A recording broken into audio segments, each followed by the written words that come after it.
고린도전서 13장 7절 말씀, 신약성경 279페이지입니다.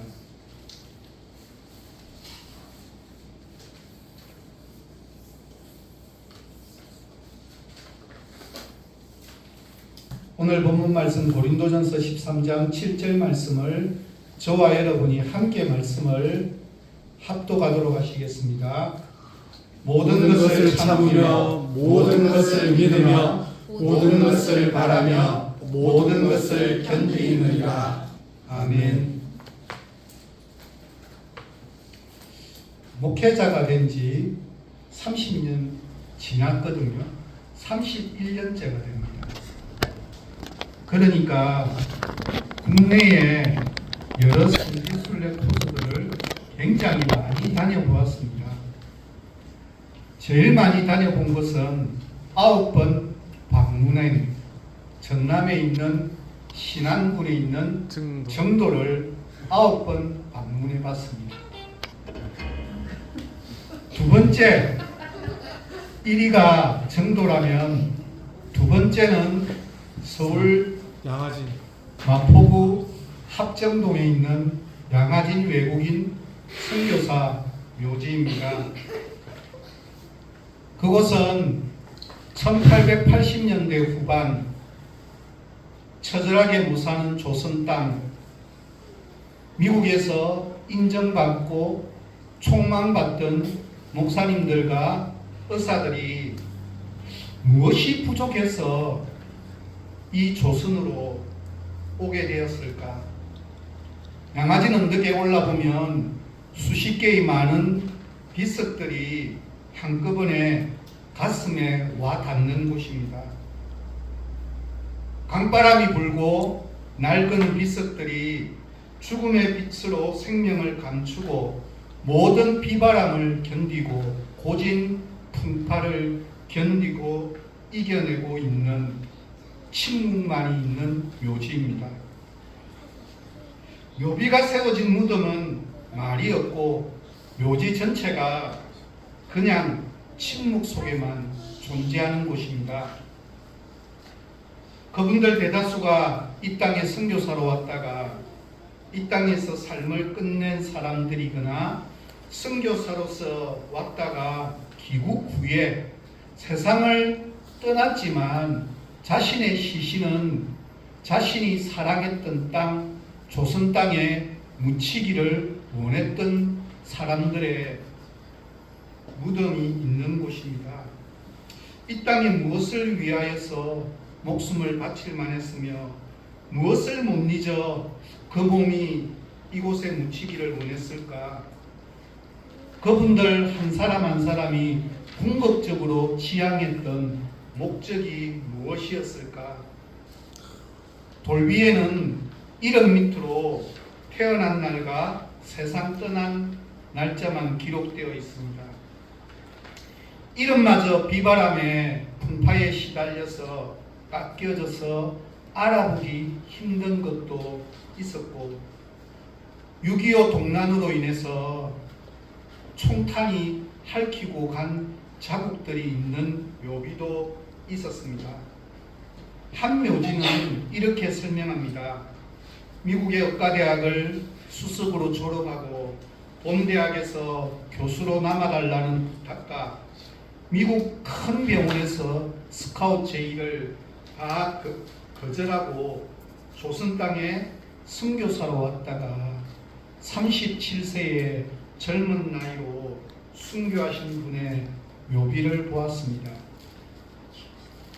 사람 살기 힘들고 어려운 환경들, 특별히 외국인들이 우리나라에 와서 제일 불편했던, 그때 당시 제일 불편했던 1위가 화장실이거든요.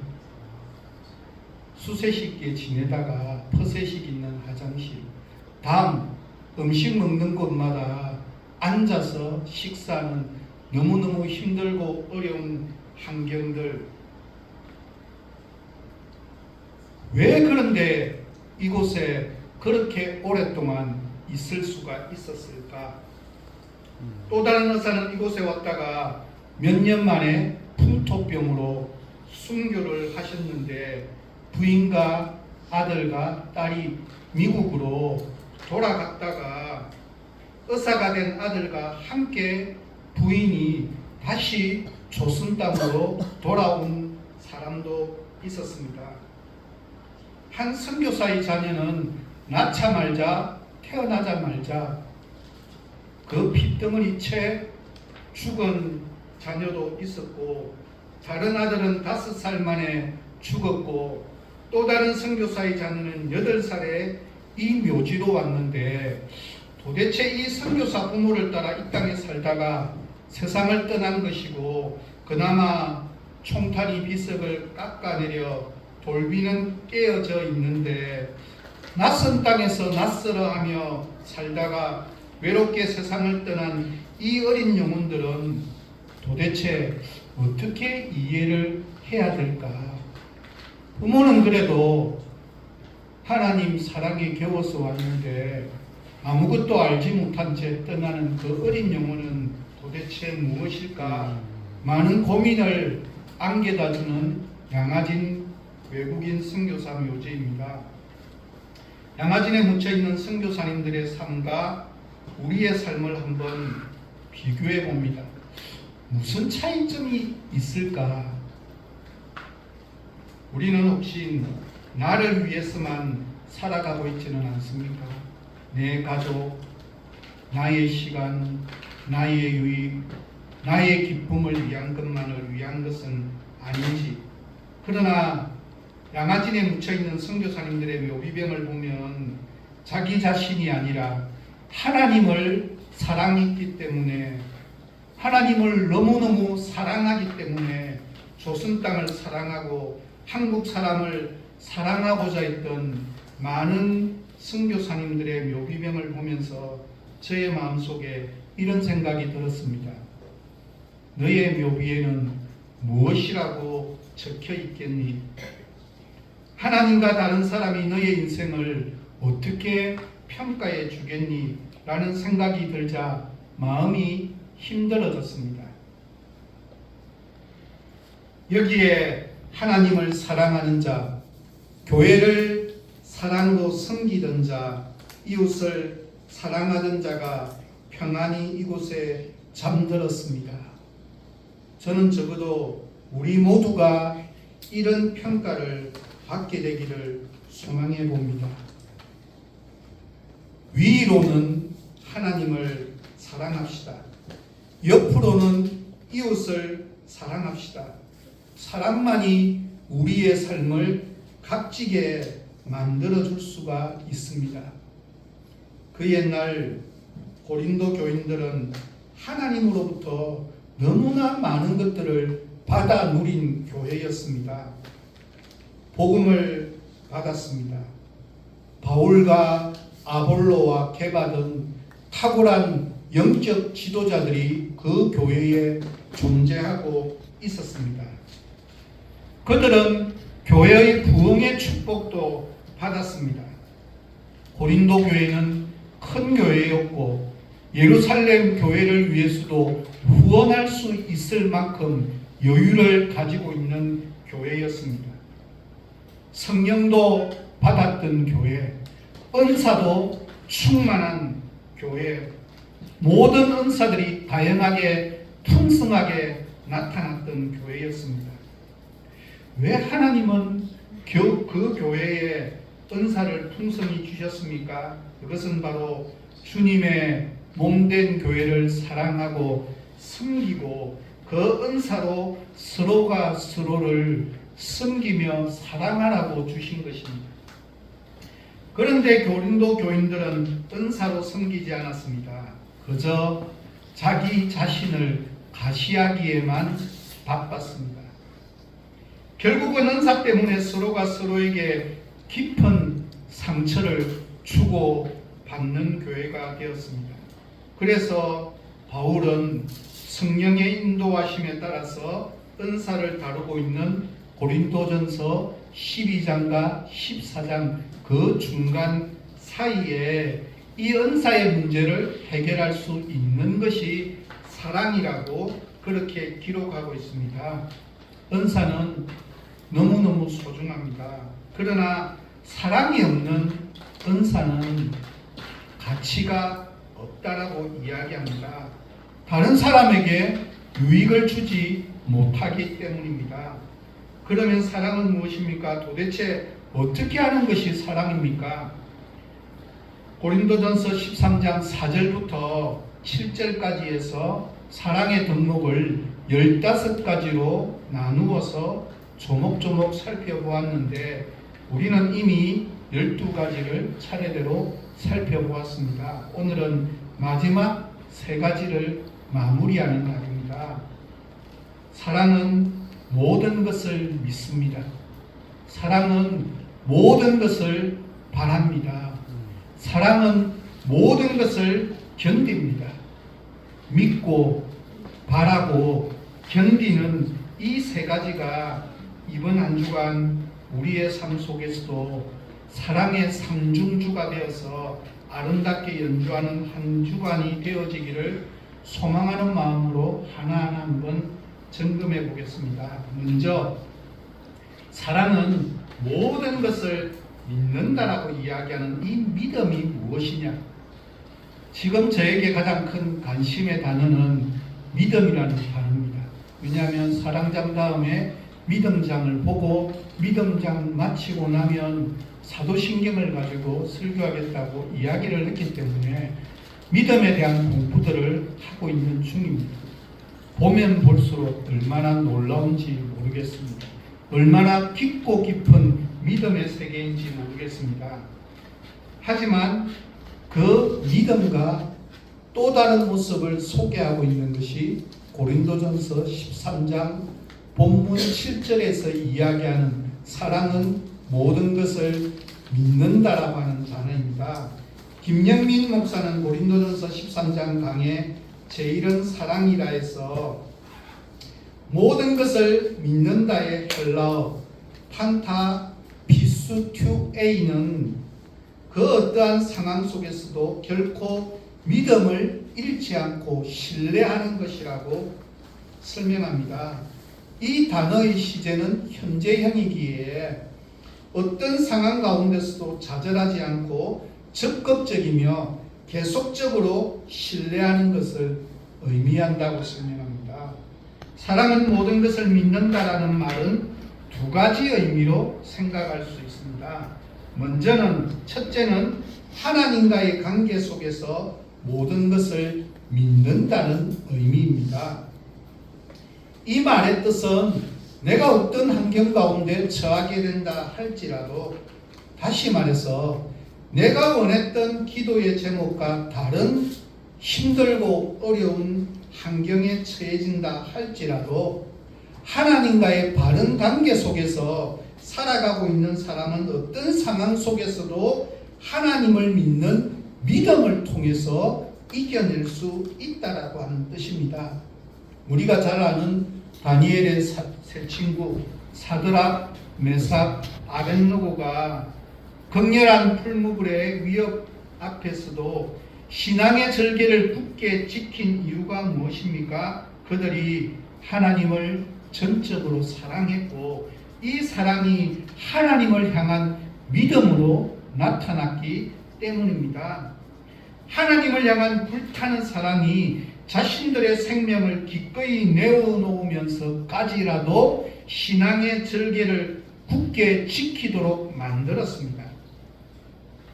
다니엘이 사자굴의 위협 앞에서도 굴하지 않고 예루살렘을 향해 창문을 열어놓고 전에 원래 행했던 대로 하루 3번씩 무릎을 꿇고 기도하며 하나님께 감사한 이유가 무엇입니까?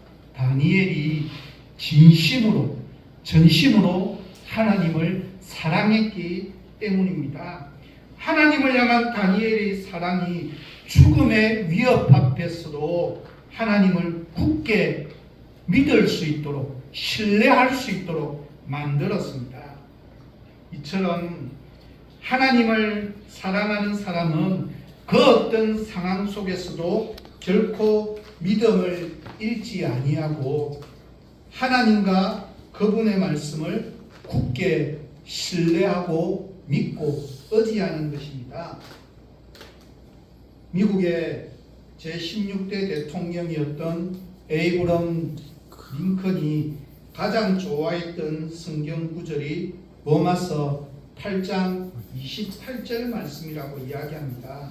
그가 어머니의 무릎 위에서 배웠던 이 성경 구절이 링컨의 평생의 생각을 지배했다라고 말합니다. 표준 세번역 성경으로 함께 말씀을 읽도록 하겠습니다. 우리 함께 읽도록 하겠습니다. 하나님을 사랑하는 사람들, 곧 하나님의 뜻대로 부르심을 받은 사람들에게는 모든 일이 서로 협력하여 선을 이룬다는 것을 우리는 압니다. 이 말이 무슨 뜻인가 하면 그 어떤 실패도, 그 어떤 절망도, 그 어떤 좌절도, 아픔도, 고통도, 상처도, 이 모든 것이 하나님을 사랑하는 사람들에게는 합력하여서 선을 이룬다라고 하는 뜻입니다. 이것이 일평생 동안 흔들리지 않는 링컨의 신앙 고백이었습니다.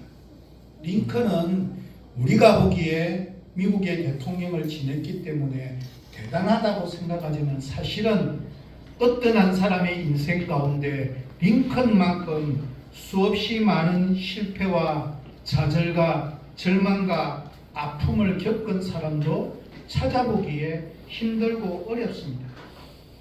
태어날 때부터 너무나 가난하여서 독학으로 공부했고 4명의 자녀를 두었지만 2명의 자녀를 어릴 때 먼저 떠나보내고 가슴에 묻었습니다.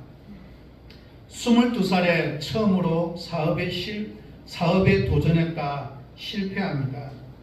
그 다음에 지방의회 의원 선거에서 낙선하고 24살에 다시 사업에 도전했지만 실패합니다. 27살에는 신경쇠약으로 시달림을 받기 시작했고 34살에는 지방의회 선거에 다시 도전하지만 또 실패합니다. 38살에 하원의원 선거에 도전했지만 낙선합니다. 43살에 재차 하원의원 선거에 도전했지만 또 낙선합니다. 46살에 상원의원 선거에 도전했지만 또 낙선합니다. 47살에 대전의 부통령 선거에 도전했지만 역시 낙선합니다. 49세에도 상원의원 선거에 재도전했지만 또 낙선합니다. 링컨이 유일하게 당선되었던 것이 51살에 도전했던 대통령 선거에서 마침내 당선이 되었습니다. 링컨은 자신의 전기문에서 이렇게 고백합니다. 자신이 이렇게 계속되는 실패 속에서도 굴하지 않는 삶을 산 이유가 어디에 있었는지에 대해서 그는 하나님을 전적으로 신뢰하고 믿었기 때문이라고. 그것이 로마서 8장 28절 말씀이 자신을 지켜주었노라고 고백합니다. 어떤 상황 속에서도 믿음을 잃지 않고 하나님을 굳게 신뢰한 하나님의 말씀에 대한 믿음이 그에게는 있었습니다. 하나님을 사랑한다는 게 무엇으로 나타났습니까? 하나님에 대한 전적인 믿음과 신뢰함으로 그것이 드러난다는 뜻입니다. 두 번째는 이웃들 관계 속에서 모든 것을 믿는다라고 하는 의미입니다. 어떤 학자는 여기에서 믿는다라고 하는 말은 이웃에게 속을 줄 알면서도 그에 대한 궁극적인 신뢰의 자세를 포기하지 않는 믿음이라고 설명합니다. 참된 사랑은 언제나 다른 사람에 대한 희망과 최선의 가능성을 믿습니다. 그 어떤 최악의 상황 속에서도 다른 사람의 최선을 믿어야만 합니다. 지금 이 시간 잠시 내 주위를 한번 돌아볼까요? 주위에 적은 소수의 사람이기에 어쩌면 더 좋습니다. 나의 가족이 보입니다. 내 주위에 성도들이 보입니다. 우리 모두가 그 어떤 최악의 상황 속에서도 다른 사람들의 최선을 믿는 참된 사랑이 우리 모두에게 필요합니다. 우리는 어떤 사람이라도 변화될 수 있다는 사실을 부인하거나 또는 포기해서는 안 됩니다. 모두 다 하나님께서 은혜를 베풀어 주셨고 그 사실을 믿음으로 받아들이면 그리스도의 부활과 성령의 역사로 말미암아 거듭나서 변화되어서 새 사람이 될 수 있다는 사실을 반드시 꼭 믿고 그것을 전적으로 신뢰하는 것이 바른 사랑의 모습이고 그것이 믿음이라고 이야기하고 있습니다. 계속해서 본문은 사랑은 모든 것을 바라며라고 말씀합니다. 여기서 바라며는 앞에서 나온 참으며 믿으며보다 더 적극적인 의미입니다. 모든 것을 바란다의 헬라어 판타 LPJ는 그 어떤 상황 속에서도 소망을 잃지 않고 끝까지 기대하면서 기다리는 것을 의미합니다. 즉 미래의 복된 상태에 대한 적극적인 희망과 간절한 소망을 가지고 있는 것을 가리킵니다. 이 단어의 시제가 현재형이기에 끊임없이 계속해서 바라는 것을 의미합니다.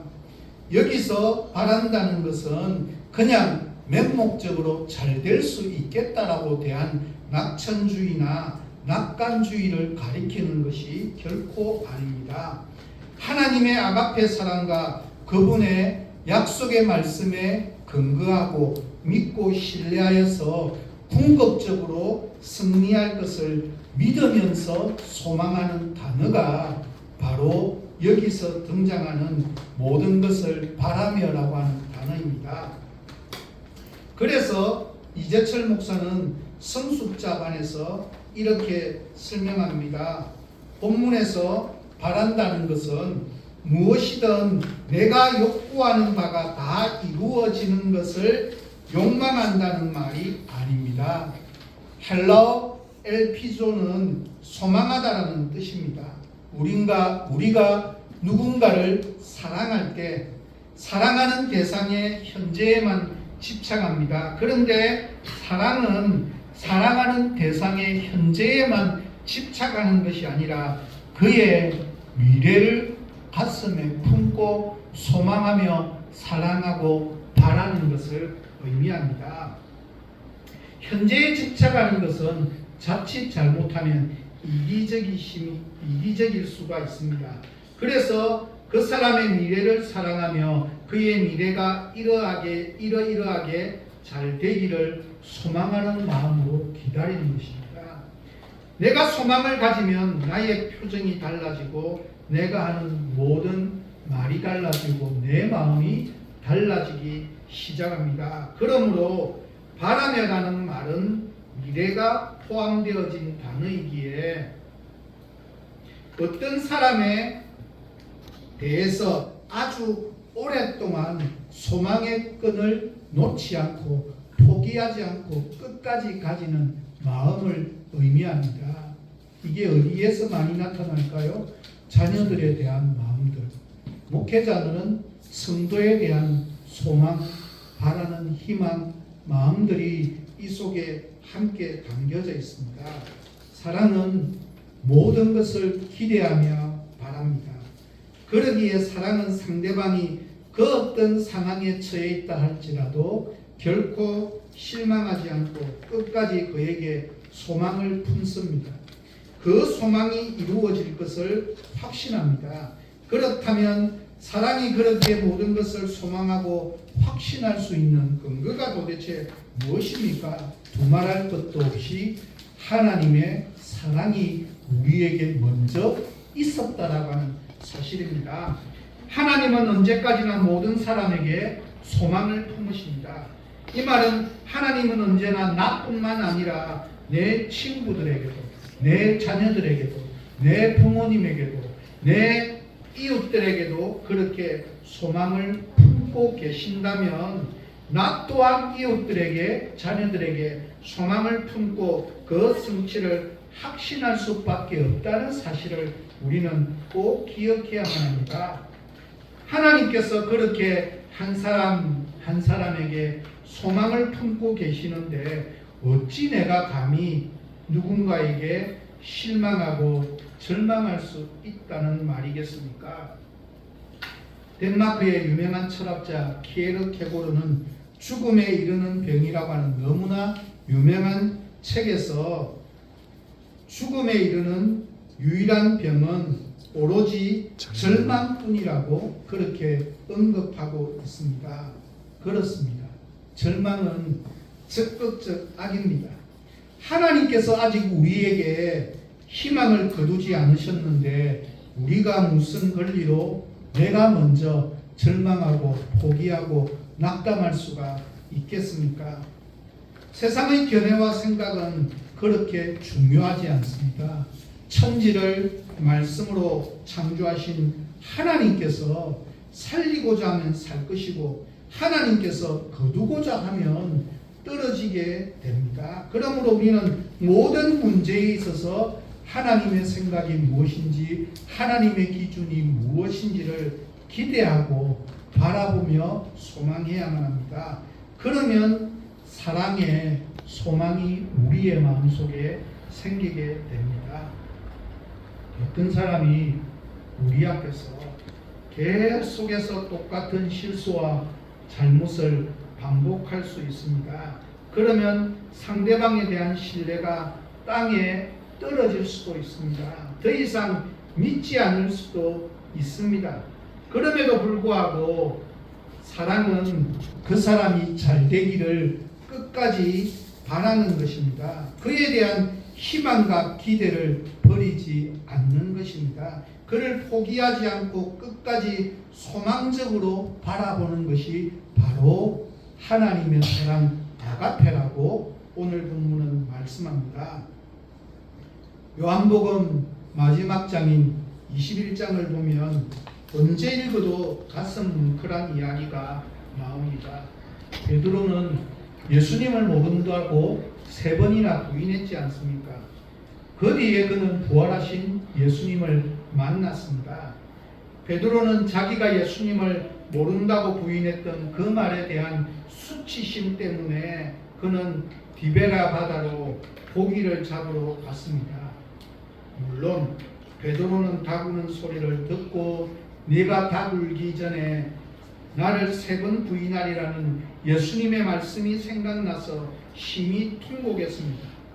그러나 성경 어느 곳을 살펴보아도 베드로가 자기의 잘못을 예수님의 발 아래 무릎을 꿇고 회개하면서 용서를 구했다라는 부분은 찾아볼 수가 없습니다. 그러나 예수님은 갈릴리 디베라 바다에서 고기잡이를 하던 베드로를 포기하지 않으셨습니다. 그를 먼저 찾아와 주셨습니다. 예수님은 그에게 네가 나를 아느냐고 물으셨습니다. 그런 후에 예수님은 베드로에게 내 어린 양을 먹이라고 말씀하시면서 장차 베드로가 예수님을 위해 2 팔을 벌리고 순교하게 될 부분까지도 말씀하셨습니다. 예수님은 베드로를 소망적으로 보고 계시는 의미입니다. 베드로는 비천한 여종 앞에서 예수님을 모른다고 부인했습니다. 나약한 인물입니다. 부활하신 예수님을 만났음에도 불구하고 다른 제자까지 부추겨서 디베라 갈릴리로 물고기를 잡으러 갔던 사람입니다. 불충실한 사람입니다. 그럼에도 불구하고 예수님은 베드로를 포기하지 않으셨습니다. 그에 대한 소망을, 희망을 버리지 않으셨습니다. 예수님의 사랑이 결국은 베드로를 움직였습니다. 예수님의 소망대로 십자가에 거꾸로 매달려 순교했습니다. 이처럼 사람은 모든 것을 바라고 소망합니다. 이 주님의 사랑이 지금도 죄인된 우리에 대한 소망을 가지고 하나님의 사랑으로 우리를 참고 기다리고 인내하고 계십니다. 이것이 바로 주님의 사랑입니다. 나치 독일의 유대인 포로 수용소에 대한 관찰 기록인 빅터 프랭클 박사의 삶의 의미를 찾아서라는 책에 보면 이런 글귀가 나옵니다. 마음으로 포기한 사람은 몸도 쇠약해졌다. 그러나 끝까지 소망을 잃지 않은 사람은 살아남았다. 자기 자신뿐만 아니라 절망 속에 있는 동료들에게도 소망을 가지도록 격려하던 사람은 모진 고문에도 불구하고 몸과 마음이 건강한 상태에 있었다. 미국 무디 신학교의 학장이었던 조지 스팅 목사님은 소망의 중요성에 대해서 이렇게 말합니다. 사람은 40일을 먹지 않고도 살 수 있고 3일 동안 물을 마시지 않고도 살 수 있으며 8분간 숨을 쉬지 않고도 살 수 있다고 한다. 그러나 희망 없이는 단 2초도 살 수 없다. 사랑은 포기하지 않습니다. 그러기에 사랑이 있는 곳에는 절망이 없습니다. 그는 안 돼.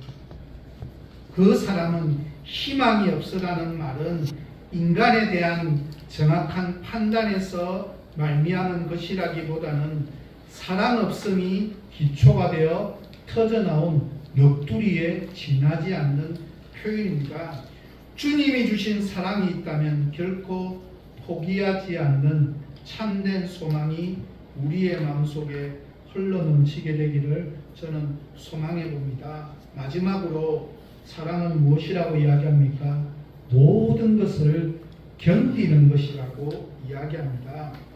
이 말은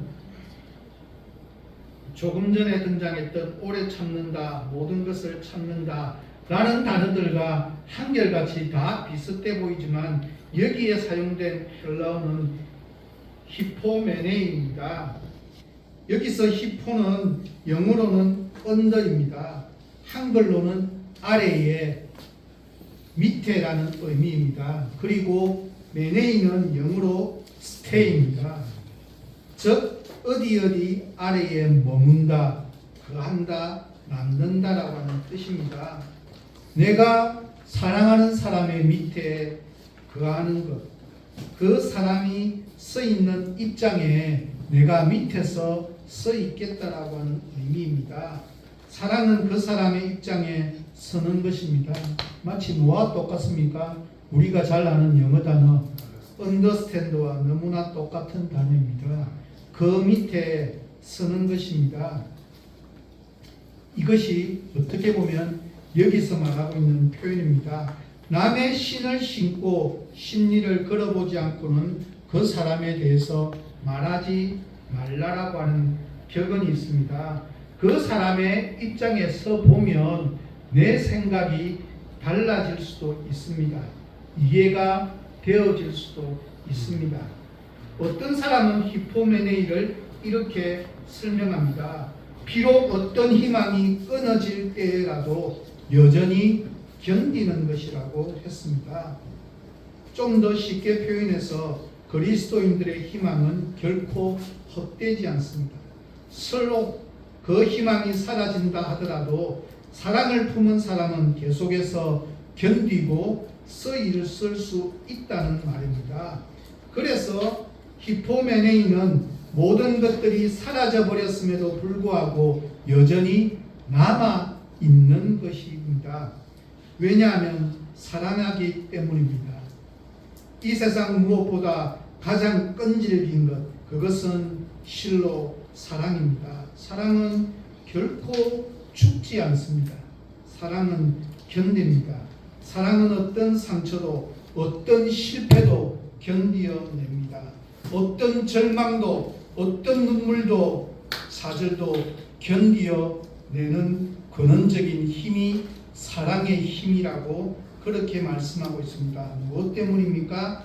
하나님을 향한 참된 사랑이 그 모든 것을 견디게 하는 근원적인 힘이기 때문입니다. 천지를 말씀으로 창조하신 하나님이 사랑하시기 때문에 견디어낼 수 있다는 뜻입니다. 소울순 목사의 그리스도인의 사랑 찾기에서는 이렇게 설명합니다. 히포메네이는 어떤 상황을 수동적으로 참을 수 있는 기질만을 묘사하는 건 아닙니다. 히포메네이는 그런 상황을 참는 가운데 그것을 정복해서 마침내 변화시킬 수 있는 용기를 기술합니다. 예수님이 십자가에서 묵묵히 견디시는 걸 그것으로 끝나고 말았다면 그것은 바른 사랑이 아닙니다. 예수님은 처참한 모욕과 고통을 다 견디시고 인류의 죄의 문제를 해결하심으로써 인간의 형편을 완전히 바꾸셨습니다. 누구든 예수님의 십자가만 믿으면 구원받게 되는 비밀의 통로가 되는 이유이기도 합니다. 예수님의 십자가는 그래서 사랑의 근원이 될 수 있습니다. 예수님을 향한 사랑은 모든 것을 견딜 수 있게 합니다. 우리에게 이와 같은 사랑이 있기를 저는 소망해 봅니다. 옛날 고린도 교인들에게는 이런 사랑이 없었습니다. 그들은 사랑이 없었기 때문에 견디지를 못했습니다. 작은 일에도 성을 잘 내었습니다. 사랑이 없었기에 그들은 사소한 잘못에도 형제의 잘못을 눈 감아주지 못하고 세상 법정으로 끌고 갔으라도 내가 원하는 것대로 해결하려고 했습니다. 사랑이 없었기 때문에 그들은 유혹도 견디지 못하고 잘 쓰러졌습니다. 그래서 불의에 빠져버리고 말았습니다. 사랑은 모든 것을 견디게 합니다. 이 사랑이 오늘 우리에게 있기를 저는 소망해 봅니다. 영국의 신학자요 설교자였던 조지 매트슨을 소개합니다. 그는 20살에 시력을 잃었고 그로 인해서 사랑하던 연인과도 헤어지게 되었습니다. 견디기 힘든 상황이었습니다. 하지만 이런 기도를 하면서 눈을 잃은 것도 애인과의 이별도 견디어내었습니다. 묵묵히 체념하는 게 아니라 거룩한 즐거움으로 하나님의 뜻을 따르게 하시옵소서. 불평을 하지 않으면 물론이요 찬양을 하면서 하나님의 뜻을 수용하게 하시옵소서. 그렇습니다. 사랑은 이처럼 모든 것을 견디어내게 하는 놀라운 능력이 있습니다. 그래서 체념하게 할 뿐만 아니라 불굴의 정신으로 승리하도록 만듭니다. 인간만 사랑해도 이렇게 바뀌어져 가는데 천지를 말씀으로 창조하신 하나님을 내가 사랑한다면 내 인생이 어떻게 바뀌지 아니할 수 있겠느냐라고 하는 뜻입니다. 저는 이제 말씀을 마무리합니다. 오늘 우리는 세 가지를 생각했습니다. 사랑은 모든 것을 믿습니다. 사랑은 모든 것을 바랍니다. 사랑은 모든 것을 견딥니다. 믿을 수 없을 때 믿게 만드는 것이 바로 사랑의 힘입니다. 바랄 수 없을 때 바랄 수 있게 만드는 것이 바로 사랑의 힘입니다. 견딜 수 없을 때 견디게 만드는 것이 사랑의 힘입니다. 오늘로서 우리는 사랑의 특성 15가지를 차례대로 생각해 보았습니다. 과연 나에게 부족한 것이 무엇입니까? 사랑은 감정이 아닙니다. 사랑은 의지입니다. 원수를 사랑하라. 이것이 감정이로 되겠습니까? 하나님이 말씀하셨으니까 의지로 순종할 뿐입니다. 사랑은 오래 참습니다. 사랑은 온유합니다. 사랑은 투기하지 않습니다. 사랑은 자랑하지 않습니다. 사랑은 교만하지 않습니다. 사랑은 무례히 행치 않습니다. 사랑은 악한 것을 생각지 않습니다. 사랑은 불의를 기뻐하지 않습니다. 사랑은 악한 것을 생각지 않습니다. 사랑은 불의를 기뻐하지 않습니다. 사랑은 진리와 함께 기뻐합니다. 사랑은 모든 것을 참습니다. 사랑은 모든 것을 바랍니다. 사랑은 모든 것을 견딥니다. 이 가운데서 가장 잘 지켜지지 않는 것이 무엇입니까? 그것을 우리의 마음속에 더욱 깊이 새기면서 그것을 위해 기도하고 그 사랑을 실천하기에 힘쓰기를 소망해 봅니다. 그리하게 될 때 사랑의 꽃이 우리의 삶 속에서 더욱더 아름답게 피어나기를 기대해 봅니다. 사랑의 열매가 더 크게 더 풍성하게 맺히기를 소망해 봅니다. 이런 은혜와 복이 우리 모두의 삶 속에서 언제나 끊이지 않는 귀한 청안의 모든 식구들이 다 되시기를 예수 그리스도의 이름으로 간절히 소망해 봅니다. 함께 기도하도록 하겠습니다. 사랑의 하나님, 하나님이 나를 사랑하심에 대한 이 표현 속에 너무나 많은 것이 함축되어져 있음을 다시 한번 느껴봅니다. 하나님이 나를 사랑하시기에 나에 대한 믿음을 가지고 계시고 나에 대한 소망으로 바라보고 계시고 나를 사랑하시기에 견디어 내시는 하나님의 참된 모습을 우리도 깨닫고 우리의 마음판에 새겨서 우리의 가족들에게, 우리의 이웃들에게, 우리의 성도들에게 믿음과 바람과 견딤이 더불어 함께 나타나는 아름다운 믿음 생활을 할 수 있도록 하나님 순간순간마다 지켜주시고 보호하여 주시고 인도하여 주옵소서.